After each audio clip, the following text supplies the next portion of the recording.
So there's a recent article, it was from the Wall Street Journal, and it asks the question, is TikTok unhealthy for teens? And this kind of brings something that I've talked about before in some of my videos about how social media is not real life. Typically what you see on social media is the image that people want you to buy of who they are, especially like when they post pictures of their food or where they're traveling to or this or that, how great and how fabulous their life is. But 9 times out of 10, their life ain't as great and as exciting as what you see on social media. People that are typically really happy aren't posting stuff on social media. People that are happy in their relationships aren't drooling all over social media trying to convince everybody of how good their relationship is and how everybody else sucks and they're a loser because they don't have the same kind of relationship. And so it's creating a standard that especially younger people that don't feel like they measure up or they already feel inadequate for whatever reason it happens to be. And then they see either their friends or other people on social media and they feel like, man, I could never live up to that level. I'm a loser. My life's not going to go anywhere. And so, Esty, tell us more about these videos, especially, what does it say? Teen girls' sexy TikTok videos take a mental health toll. So what's going on in the article? That was the headline for this article, the WSJ article. Wall Street Journal. Wall Street Journal. And we're going to the bullet points of what's going on with this article. So girls are often anxious and overwhelmed by the attention they get after posting suggestive videos. Therapists say more are suffering emotionally. So what's interesting about that is that when you look at like Instagram or TikTok and you got all these pictures, especially beautiful women posting their pictures on these platforms, there's a lot of thirsty dudes on there, and people are so used to communicating through their devices, and then when a girl comes of age and she's in her teenage years and her 20s and she starts posting pictures of herself in bikinis and stuff, there's a lot of thirsty guys out there. And so they get a ton of attention. They get attention from guys that get pissed off that they're not responding to them, guys that are mad because they feel like they're entitled to date them. And they're having to deal with, it's almost like an instant fame, if you will. Whereas back in the day, it was well known in Hollywood, like when kids became famous, they started getting offered drugs and going to parties and having sex and all kinds of things, drinking underage, all kinds of things they shouldn't do. And there's a lot of tragedy stories of people in Hollywood that made it big when they were kids or whatever and overdosed from drugs or ended up in prostitution or all kinds of crazy stories. And so now with social media, you got people that anybody can go and start posting pictures of themselves. And if somebody's really attractive, the algorithm is going to find people that are going to like that picture. And so it's like you instantly can literally overnight or in a very short period of time become famous. And if you don't have your parents there teaching you how to deal with that attention or that rejection or the harsh comments, a lot of times the parents have no idea this stuff's even going on, and the kids don't have the life experience to deal with that, and it becomes overwhelming. And you can see girls are just posting pictures and they get all this attention from all kinds of dudes, thirsty dudes from all over the world, saying all kinds of inappropriate things, and it freak anybody out, especially when you're young and you don't have any life experience. Yeah, at 16, you do not have anything set. You're super young. Don't know what the world is made of. Now we get into Julia Anderson. Now, she joined TikTok at the age of 16. She started with basic videos, but it will get her like 5 likes. But she soon changed to see what was more trending, which was posting risque videos. And she said, quote, "I wanted to get famous on TikTok, and I learned that if you post stuff showing your body, people will start liking it." Now she's 18 years old. But that's what she said. And it's very tough to hear this because being famous, you don't have to show your body. I go on TikTok and I'm a person who loves seeing different things. There's cooking videos. You're not shaking your moneymaker? No, people make money with cooking videos or doing like try-on hauls, going to different restaurants. Like there's other ways to create, like to be creative and receive money. It's not necessarily doing thirst or like getting attention from your body. But everyone is different.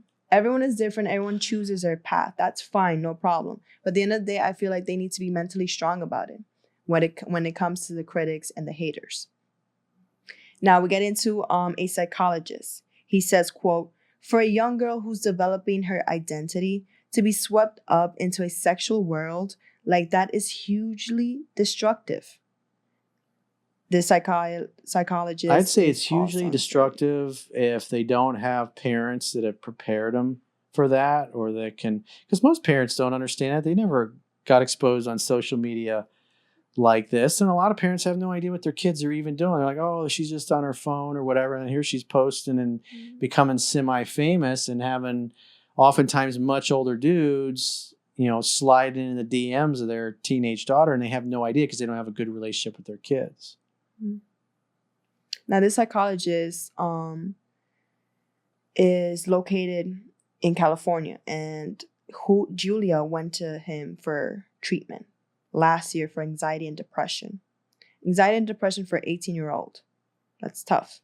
And he continues to say, quote, when teen girls are rewarded for their sexuality, they come to believe that their value is in how they look, end quote. Again, that's where a parent, because a parent's job, I can't remember who said the quote, but it was a great quote. It said a parent's job is to fill their child's bucket of self-esteem so full that the world cannot poke enough holes in it to drain it dry. And so when I see things like that, that is mom and dad or mom or whoever's raising these girls is not involved enough in their life and doesn't have a close enough relationship where they know what's going on, or even maybe have the tools to prepare these kids on how to deal with this instant fame and all this sexual attention when they're still teenagers, still trying to figure it out. Having their first kiss, their first boyfriend or whatever, and when they're in high school. Mm-hmm. The last 2 bullet points come straight from the article. Sudden TikTok fame is catching teens off guard, leaving many girls unprepared for the attention they thought they wanted. According to parents, therapists, and teens. In some cases, predators target girls who make sexually suggestive videos.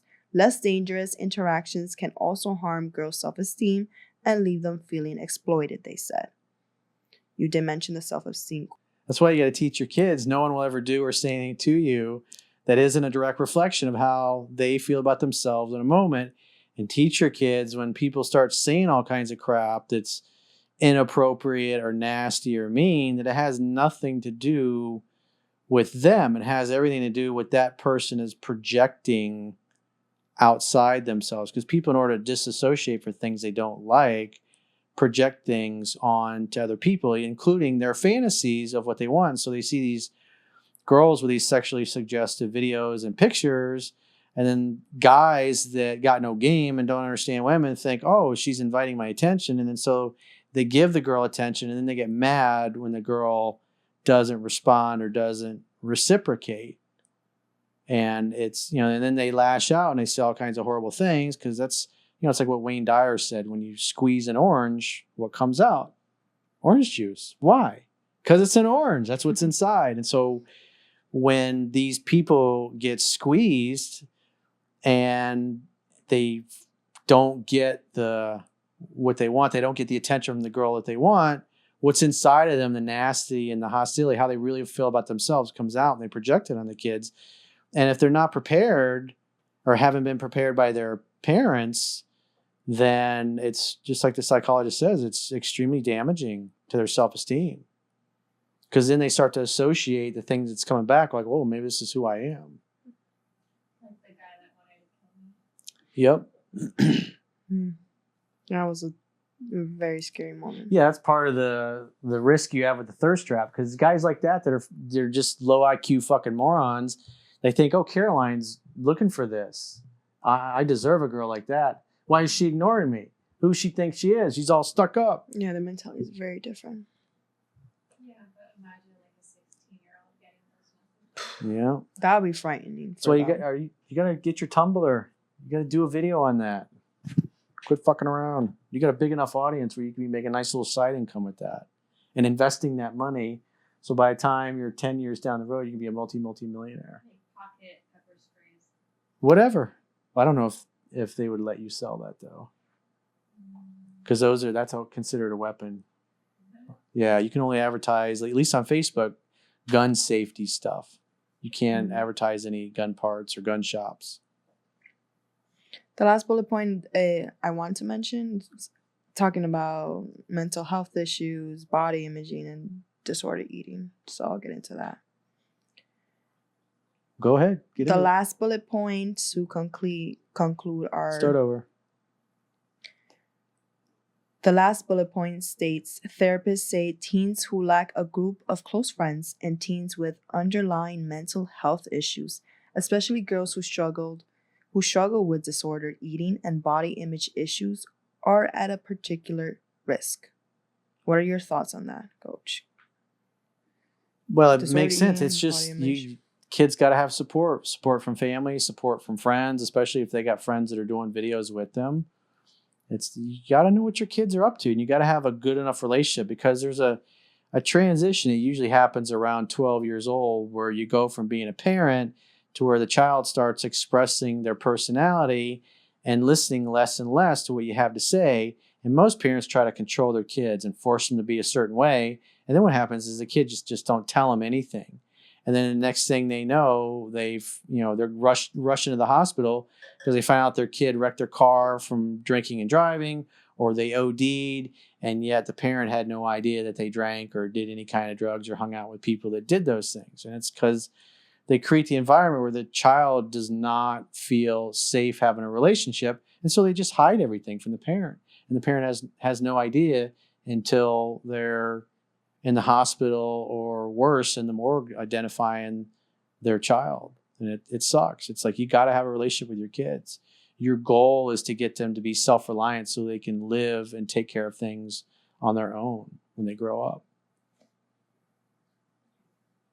Typically, I'm a person that I don't tell my mom many things, but I've learned that to seek for help, whether with my friends or reach out to a therapist, because there's things I went through these past few months, and I couldn't look at my mom. Obviously, you don't want to hear the disappointment, or you don't know how she's going to react, and you don't want to hear the negative comments. But still, I look for other help with other people. So if you can't find that with your parents, like, my advice is to other young girls that try to speak to a friend, speak to a therapist, go to a group. Don't be afraid. Don't be ashamed about anything, because there's people out there who are willing to help and who are willing to listen to you. Sometimes parents are, like Corey said, they're not in this age that they understand social media. That's what I love about Jennifer and the way she raised her daughters, is that because Jennifer did a lot of partying and screwed around, did a lot of things, did a lot of drugs when she was younger, and she got into that culture. She knew what those people were like, and she took that life experience and taught it to her daughters. Just simple things about holding your drink in your hand and covering your drink so nobody can slide things in there. Things like that are invaluable. And if a parent doesn't have that kind of a relationship with their child, it's literally the parents risking the child's life that something's going to happen, because this is a dangerous world out there, and they're dangerous people, and you got to prepare your kids. And she prepared her kids for everything, and both of them are pretty street smart, pretty wise, and we're both proud of both of them. That's Walker and Gracie. Obviously, you guys have seen some of the other videos. They're doing awesome.